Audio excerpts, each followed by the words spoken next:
자, 반갑습니다. 신영균입니다. 자, 우리가 이제 그 10강에서 워드 클라우드, 그죠? 텍스트 마이닝에 대해서 기본적인 내용을 좀 학습을 하고 이제 11강 회귀 분석으로 들어왔는데요. 자, 회귀 분석. 통계학을 전공을 하신 분이라면 이 회귀 분석이 아주 쉽게 느껴지실 수도 있겠지만은 일반적으로 다른 전공이라든지 아니면 하긴 뭐 저 같은 경우도 컴퓨터 공학이다 보니까 이 회귀 분석에 대해서 정확하게 제가 활용한다 이거를 떠나서 간에 이게 뭔지는 압니다. 하도 이제 강의도 많이 하고 하다 보니까 그렇게 말씀을 드리고 싶고요. 그래서 결과론적으로 말씀을 드리자면 이 회귀 분석이라는 거는 회귀가 뭡니까? 회귀. 회귀는 원래 의미는 옛날 상태로 이렇게 돌아가는 것을 이제 회귀라고 하거든요. 그죠? 그래서 예전에 영국의 유전학자 중에서 그 프랜시스 골턴인가 뭐 그분이 이제 뭐 부모의 키와 아이들의 키 사이의 연관관계를 연구를 하면서 부모와 자녀의 키 사이에는 선형적인 관계가 있고 키가 커지거나 작아지는 것보다는 전체 키 평균으로 돌아가려는 경향이 있다라는 뭐 가설을 세웠다 뭐 그러한 내용들이 있어요. 거기서부터 이 회귀 분석 이론이 시작이 됐습니다. 그리고 나서 이제 추후에 이제 칼 피어슨인가 그분한테 해서 뭐 아마 회귀 분석 이론이 정립이 된 걸로 저는 그렇게 알고 있고 그렇게 강의를 하고 있습니다. 그래서 근데 이것을 뭐 너무 어렵게 생각할 필요도 없고요. 한마디로 말해서 이것은 예측을 하는 거예요. 예측. 데이터 분석의 목적이 뭡니까? 데이터 분석의 목적은 무언가를 예측을 하는 거예요. 그죠? 분석을 해서 예측을 하는 거죠. 그게 바로 이제 회귀 분석에서부터 시작을 하는 거죠. 아시겠습니까? 예. 그러한 내용인데, 뭐, 이거를 우리가 뭐, 이론적으로 어떻니, 저떻니, 뭐, 그걸 떠나서 간에, 이거를 우리가 R에서, 활용을 할 때, 이제 우리가 이제 LM이라는 함수를 통해 가지고 회귀식을 세워서, 그거에 대한 추세선을 보고, 뭐, 대충 오차 범위가 어떻다. 뭐, 이런 것들을 우리가 추론해 가는 과정을 우리는 익히면 되는 거죠. R에서. 아시겠죠? 그러한 내용들을 익히려고 합니다.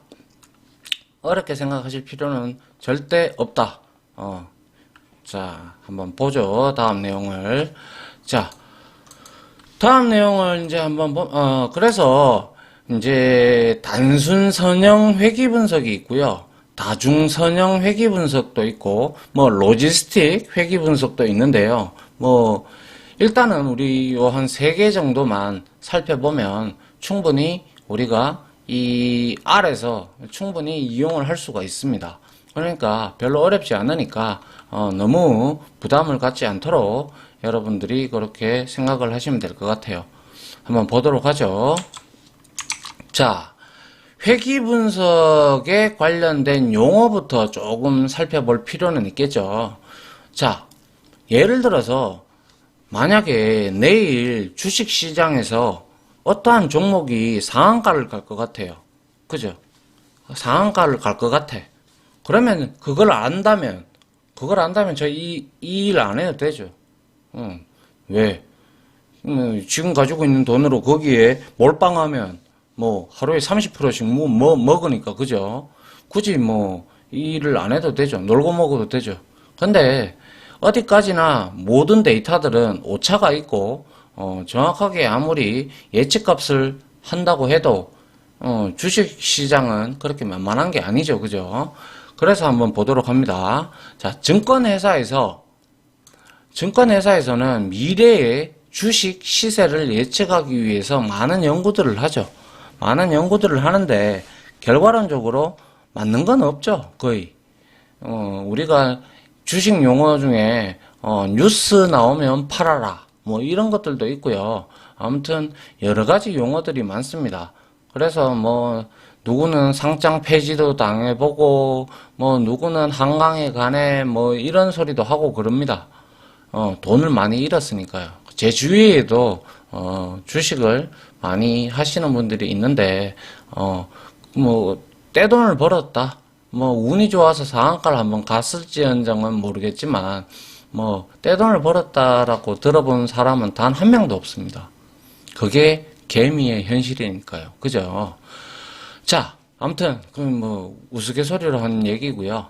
자, 주식 시세는 결과론적으로 기업의 매출액과 뭐 원유, 그죠? 우리가 두바이유라고 하죠. 그죠? 이 원유 가격이랑 그리고 국제 정세, 지금 미국하고 중국하고 지금 많이 싸우고 있잖아요. 그죠? 무역 전쟁하고 우리나라하고 일본하고 또 뭐 어쩌고 저쩌고 하고 있고 뭐 지소미아를 어쩌니 저쩌니 하고 있잖아요. 그죠? 그런 국제 정세. 그리고 우리나라에서 또 통화정책 이런 것들 발표할 때 이러한 등 많은 정말 많은 요소들이 주식 시장에 영향을 끼치죠. 맞습니까?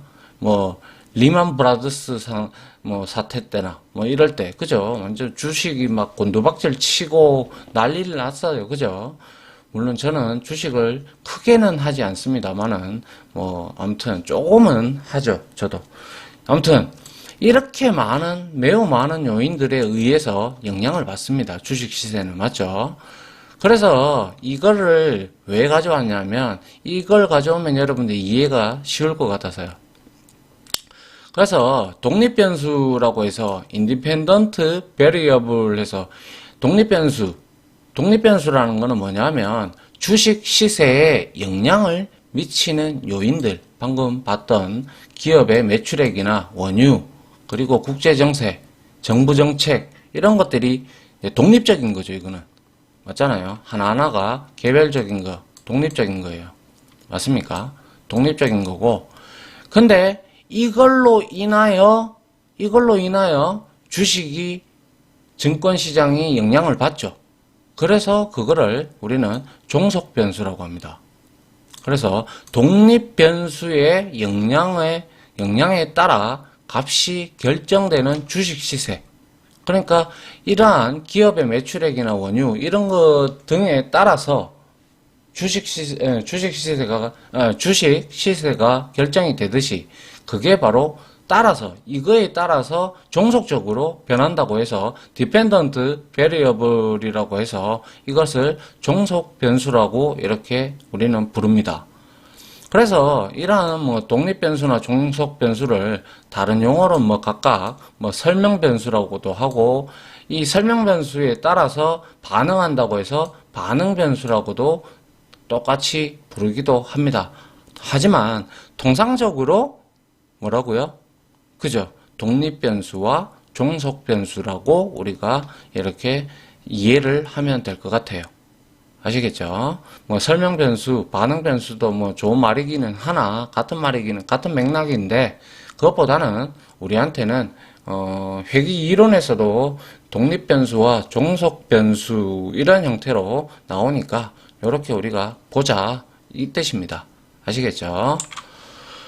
자, 그 다음 한번 보면, 이제 예측 모델이라는 게 나오는데요. 자, 프리딕션 해서 모델 이래 나오는데, 예측 모델 혹은 예측 모형이라고도 하는데요. 이것은 뭐냐면, 독립변수에 해당하는 자료, 그죠? 그리고 종속변수에 해당하는 자료, 있을 거 아닙니까? 그죠? 뭐, 원유 가격, 원유 시세, 그리고 또 뭐 있습니까?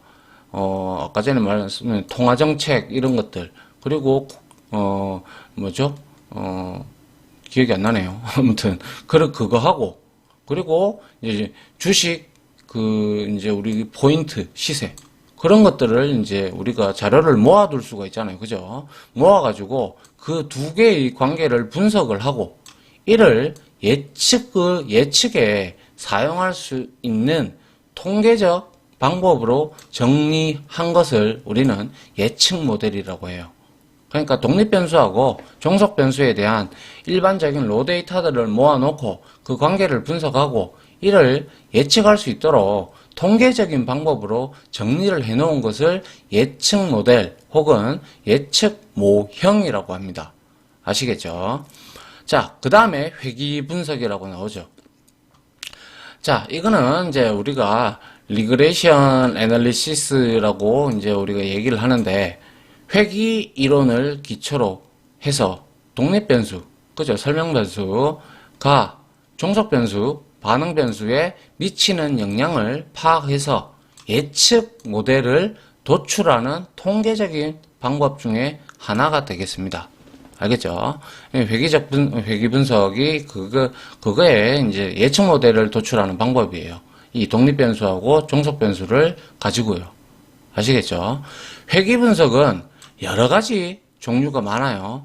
아시겠죠? 그래서 여러 가지 종류가 많은데 회귀 분석에서 뭐 예를 들어서 독립변수가 하나 싱글 원 하나인 경우에는 단순 회귀, 지금 하고 있는 게 단순 회귀입니다. 할게 단순 회귀라고 하고 독립변수가 두 개 이상인 경우를 우리는 마늘 다자를 써서 다중 회귀라고 우리가 합니다. 아시겠죠? 하나는 단순, 여러 개는 다중. 이건 뭐 다 아시잖아요. 그죠? 여기 밑에 간단한 식이 하나 나와 있는데요. 자, 회귀식인데 한번 보시죠. 종속변수, 이제 우리가 예를 들어서 매출이익을 우리가 이제 나타내려 그러면 통상적으로 제품 가격이나 광고비나 그리고 매장 수, 뭐 이런 것들이 있잖아요. 그죠? 이런 것들을 가지고 뭐 또 뭐 여러 가지가 또 부수적인 독립변수들이 있겠죠. 이러한 세 개의 독립변수가 있다면 이거에 의해서 매출이익이 발생을 하게 되잖아요. 그죠? 그래서 우리는 이제 이러한 식을 세울 수가 있죠. 즉 뭡니까? 종속변수 얘는 y는 1625 뭐 플러스 2100 x1 15 x2 8.4 x3 이런 식으로 우리가 식을 만들 수가 있어요. 그죠?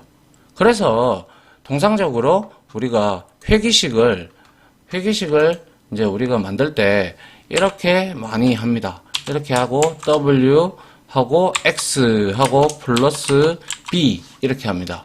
아시겠죠? 이렇게 하는데 여기서 회귀 분석의 1차적인 목적은 이 w와 b를 구하는 겁니다. w와 b를 어떻게 해서 이제 구하는 거예요. 그래서 이 식에다가 대입을 해서 이 y 값을 구해내 나가는 그러한 형태라고 보시면 여러분들이 이해가 빠르지 않겠나 싶습니다. 알겠죠? 이게 바로 뭡니까? 회귀 분석에 대한 내용입니다. 이게 끝이에요. 그런데 이거를 우리가 하나하나 다 만들어야 되냐? 그렇지 않습니다. R에서는 아주 쉽게 lm이라는 함수가 있습니다. 그 lm이라는 함수를 가지고 회귀식을 lm 함수가 만들어줍니다. 우리가 데이터만 제공을 해주면. 그래서 x와 y에 관련된 그러한 데이터 프레임을 우리가 만들어서 대입을 해주면 lm 함수를 우리가 이용을 해서 회귀식을 만들면 돼요. 그래서 예측을 해볼 수도 있고요. 알겠습니까? 자, 그러니까 그걸 크게 어렵다고 생각을 하실 필요는 없다. 그렇게 저는 생각을 합니다. 자, 그 다음 한번 보죠. 자, 단순 선형 회귀 분석의 목표 이렇게 되어 있어요. 단순 선형 회귀는 아까 전에 앞에서 봤듯이 독립변수 하나 그리고 종속변수 하나 이렇게 되어 있어요. 맞죠? 그래서 독립변수와 종속변수 사이에 선형관계를 파악을 하고 이 선형관계가 우리가 산점도로 파악을 할 수가 있잖아요. 그죠? 이렇게 산점도를 파악할 수 있는데 이게 선형적인 관계가 아니고 막 여기 뭐 이렇게 이런 식으로 떨어져 있다. 선형적인 관계가 아니고 그죠? 멋대로 막 이렇게 되어 있다. 그러면 이거 회귀식 필요 없어요.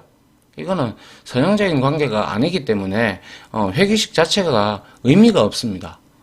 알겠죠? 그래서 선형관계를 파악을 하고 이를 예측에 활용하는 통계적인 방법이 바로 단순 선형회귀입니다. 아시겠죠? 뭐 예를 들면 기온, 우리가 이제 기온이라는 이제 온도, 그죠? 온도, 기온에 대한 자료를 가지고 있다면, 우리는 그걸 가지고 있다면, 내일 만약에 온도가 정말 높을 거야. 그죠? 예를 들어서 한 40도, 38도 이래 될 거라.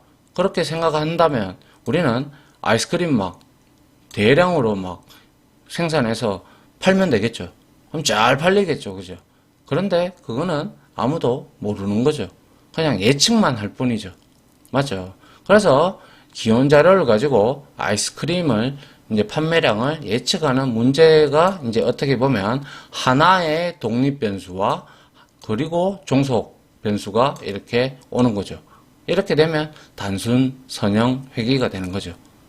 자, 밑에 이 그래프를 한번 보시게 되면 지금 산점도를 봤을 때 이 분포도를 보세요. 회귀식은 제가 이렇게 된다라고 말씀을 드렸고요. 이렇게 쭉 나와 있어요. 이렇게 쭉 나와 있는데 여러분들이 보실 때 이 초록색 선과 이 검은색 선을 바라봤을 때 어떤 게 추세선에 가깝습니까? 그렇죠. 검은색 선이죠. 왜? 여기에 지금 데이터들이 많이 몰려 있죠. 그죠? 맞습니까? 데이터들이 많이 몰려 있다. 그죠? 여기에는 별로 없다. 이거죠. 상대적으로. 그래서 이거는 추세선은 얘가 검은색 선이 훨씬 더, 자, 검은색 선이 초록색 선보다 추세를 보다 잘 반영하고 있음을 확인할 수 있죠. 그죠? 아울러 회귀 분석의 목적은 제가 앞서 말씀드렸지만 W 값과 B 값을 구하는 것을 기억을 해야 한다 라고 했습니다. 그죠? 여기서 W와 B 값을 우리가 구할 수가 있습니다. 나중에 가면. 아시겠죠? 그래서 이렇게 보시면 되겠죠. 별로 그렇게 지금까지는 어려운 게 아마 제가 생각할 때는 없을 거로 사료됩니다. 자, 됐죠? 그 다음 보겠습니다. 그래서 이제 어떻게 할 건데 R을 이용을 해서 우리가 이제 단순 선형 회귀 분석을 한번 해봐야겠죠. 우리의 목적은 이거잖아요. 그죠? 이제 통계학적인 아까 전에 회귀 분석에 대한 용어는 대충 살펴봤기 때문에 그 용어들에 대한 의미만 아시면 되고요. 그 다음에 우리는 이거를 코드로 나타내면 된다는 거죠. 아시겠죠? 그래서 한번 봅니다. 주행 속도와 제동거리 하나하나씩이네요. 그래, 단순 선형이네요. 그죠? 주행 속도에 따라서 제동거리가 달라진다는 거 뻔히 잘 알고 계실 겁니다. 그죠? 100km를 달리면 30km를 달리면 1m에 멈추는데 100km를 달리면 엄청 많이 미끄러진다. 제동거리가 엄청 걸린다. 이거는 상식이잖아요. 그죠? 그래서 이걸 가지고 회귀 모델을 한번 구해 보도록 하죠. 단순 선형 회귀식을 구하기 위해서는 이론적인 이해가 필요하지만은 여기 제가 적어놨죠. 그죠? R에서 제공하는 LM 함수를 이용하여 쉽게 회귀식을 우리는 얼마든지 구할 수가 있습니다. 알겠죠? 그러니까 걱정하지 마시고요. 자, 한번 봅니다. CARS라는 내장 데이터셋을 이용을 해서 한번 찍어봤고요. 헤드로. 그리고 산점도를 한번 그려봤는데, 자, 산점도를 이렇게 그려봤을 때 선형적인 관계인지 먼저 파악을 해봐야 되겠죠. 그죠? 물론 내장 데이터셋 안에 디스트와 제동거리와 속도가 이렇게 있다라는 거죠. 맞습니까? 자, 그렇게 보시면 되고요. 그 다음에 회귀식을, 회귀 모델을 구하고 있죠. 그래서 근데 여기서 여러분들이 반드시 아셔야 될 거는 LM 함수를 쓰실 때 항상 독립변수, 이게 종속변수죠. 종속변수가 먼저 오고 그 다음에 독립변수가 와야 되고 그 다음에 데이터셋이 와야 됩니다. 아시겠죠? 그래서 종속변수가 항상 먼저 와야 됩니다. 그걸 여러분들 머릿속에 기억을 해 두시고요. 그리고 AB 라인은 이 모델에 산점도가 그려졌다. 그리고 산점도가 이렇게 그려진 상태에서 이 모델 회기식이 구해지면 그 회기식에 따라서 이 추세선을 얘가 산점도 위에 회기선을 그립니다. AB 라인 함수. 얘가 회기선을 그려줍니다. 그 다음에 코이프와 그리고 코이프 두 개가 있죠. 그죠? 이렇게 그리게 되면 이제 코이프 함수를 통해 가지고 우리가 여기에다가 회기 모델을 넣어주면 여기에서 우리가 B 값과 W 값을 얻어낼 수가 있습니다. 쉽죠? 그죠? 별로 그렇게 어려운 거 아닙니다. 그죠? 그래서 B 값과 W 값을 이렇게 출력을 한번 해봤네요. 한번 내용을 보도록 하죠. 자, 헤드해서 카즈 하니까 스피드와 제동거리가 이렇게 나왔습니다. 그죠? 이렇게 나왔을 때, 자, 플랫 해서 산점도를 이제 그려봤어요.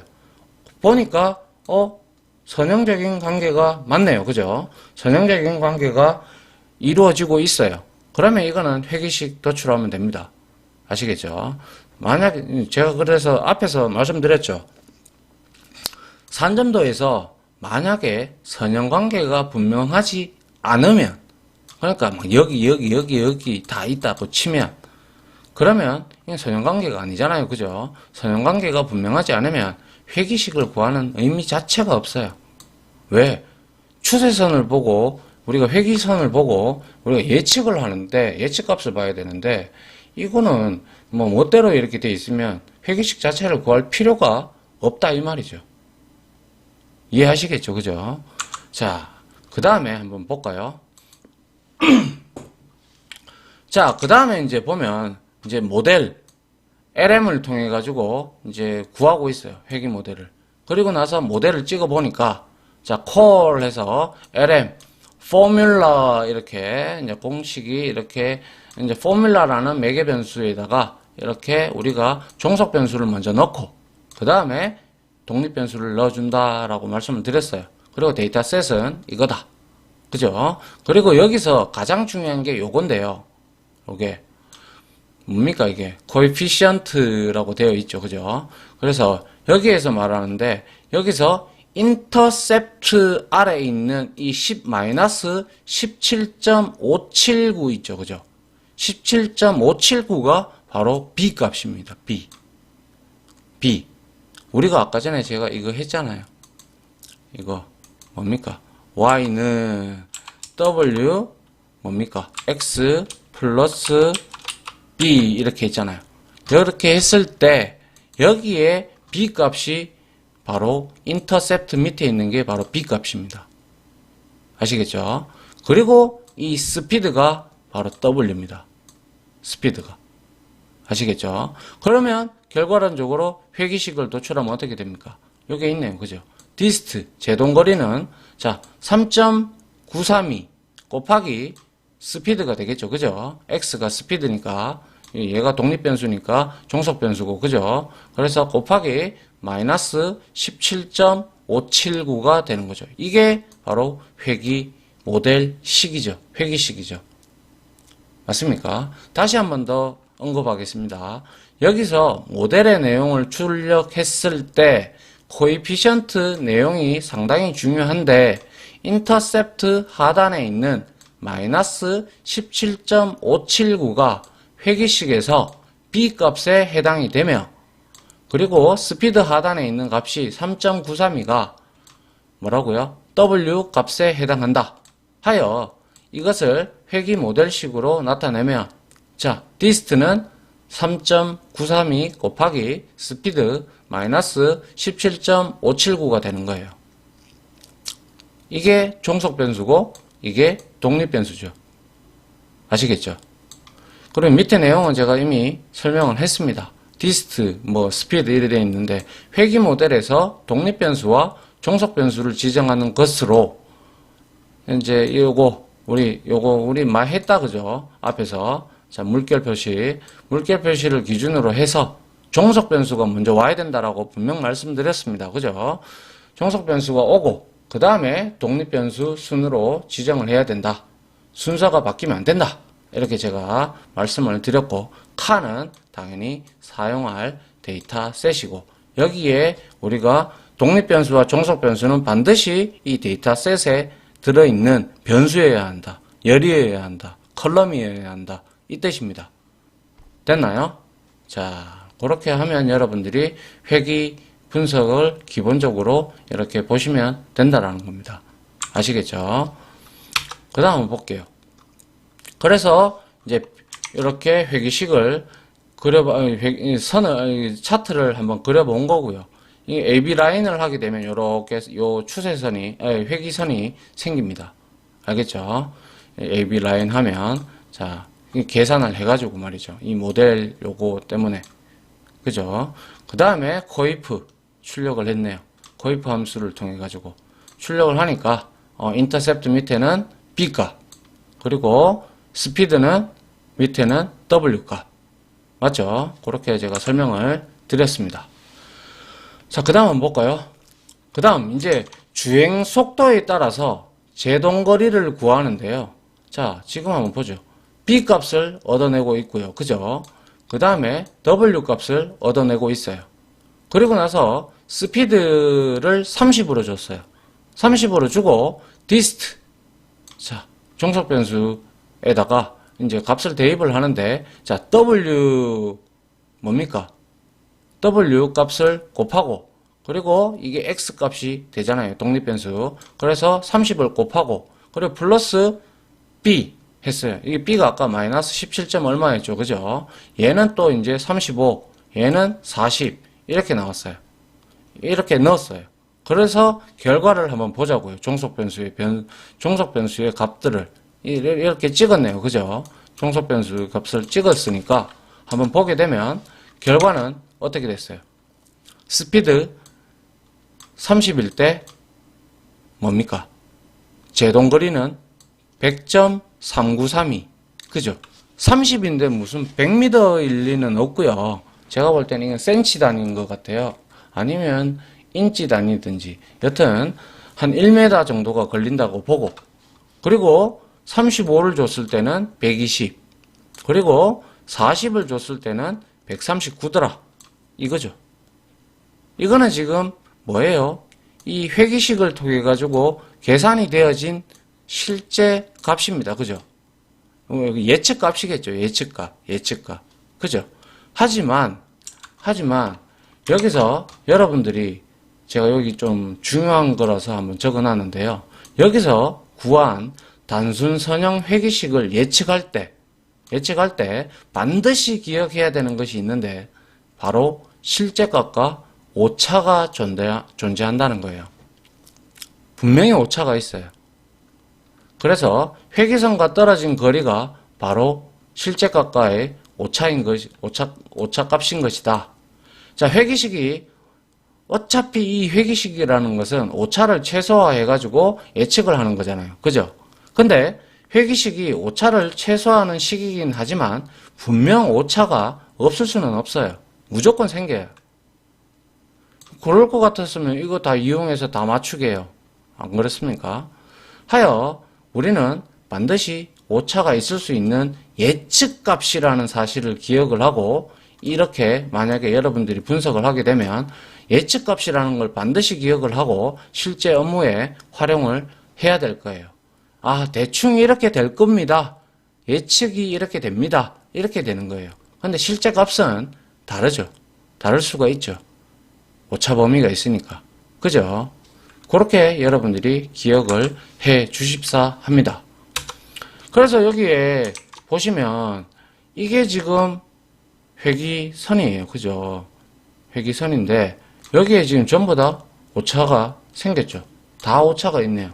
맞는 것도 물론 있겠지만은 오차가 있는 것들이 대다수가 많죠. 이런 것들이, 여기서 회귀선에서 떨어진 거리가 오차값이라는 거예요. 오차값. 아시겠죠? 이게 오차값이에요.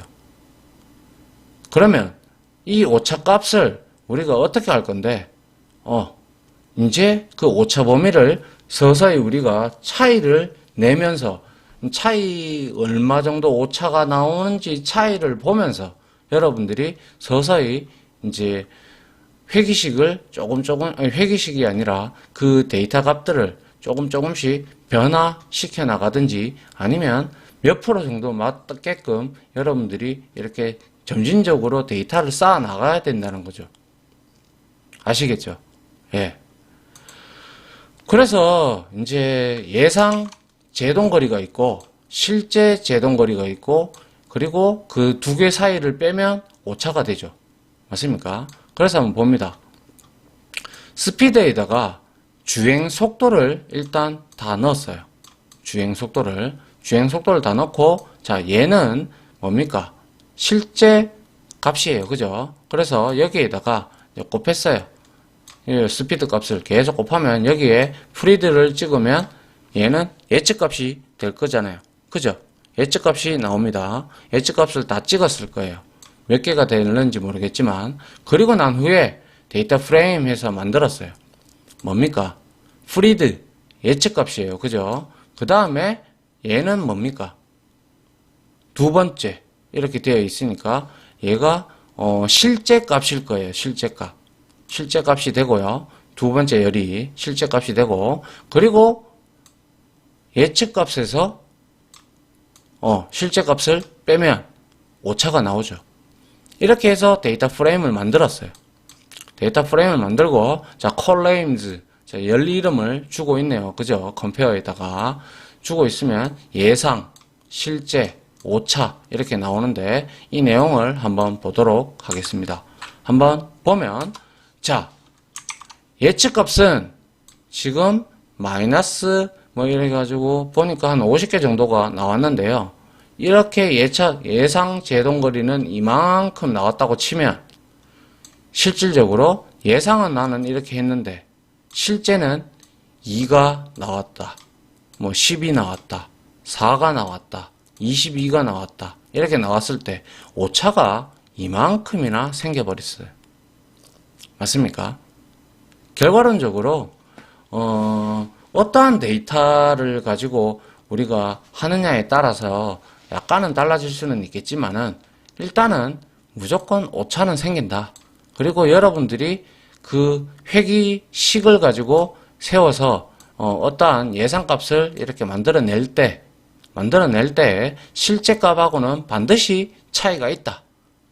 아시겠죠? 그러니까 그걸 알고 업무에 적용을 시킬 수 있도록 합니다. 만약에 이거 다 맞출 것 같으면 필요 없죠. 그죠? 돈 많이 벌겠죠. 그러면. 맞죠? 아무튼 이렇게 오차가 있다라는 걸 반드시 알고 예상값을 우리가 예측값을 이제 prediction value를 반드시 예상값인 걸 알고 나중에 여러분들이 업무나 혹은 공부하실 때 그럴 때 여러분들이 이해를 하셔야 된다는 거죠. 이해갑니까? 이해가죠? 예, 크게 수학만 조금만 할 줄 알면 대충 다 이해가 갈 거라고 생각을 합니다. 자, 이렇게 해서 일단 단순 선형 회귀 분석에 대해서 이론적인 부분은 여기서 마치도록 하겠습니다. 좀 이해가 안 되면요, 이렇게 반복을 해가지고 몇 번 돌려보세요. 돌려보면, 아, 이게 단순 선형 회귀 분석이구나, 라고 인식이 갈 겁니다. 아시겠죠? 몇 번 돌려보십시오. 저도 이거 공부할 때 처음에 잘 몰라가지고, 몇 번이고 계속 공부했던 기억이 나요. 그러니까 여러분들도 그렇게 공부를 좀 하시기 바랍니다. 처음 듣고 바로 이해하시면 상관이 없고, 또 통계를 하신 분도 역시 바로 이해를 하시겠죠. 여튼, 자, 아무튼 시간이 좀 많이 길어졌네요. 자, 요렇게 해서 섹션 1 첫 번째 이론을 마치도록 하겠습니다. 강의 들어주신다고 수고하셨고요. 자, 감사합니다. 지금까지 보신 영상으로 자신의 실력이 혹시 1이라도 올라갔다고 생각하시면 구독, 그리고 좋아요, 알림 설정은 제가 콘텐츠 제작에 많은 도움이 됩니다. 감사합니다.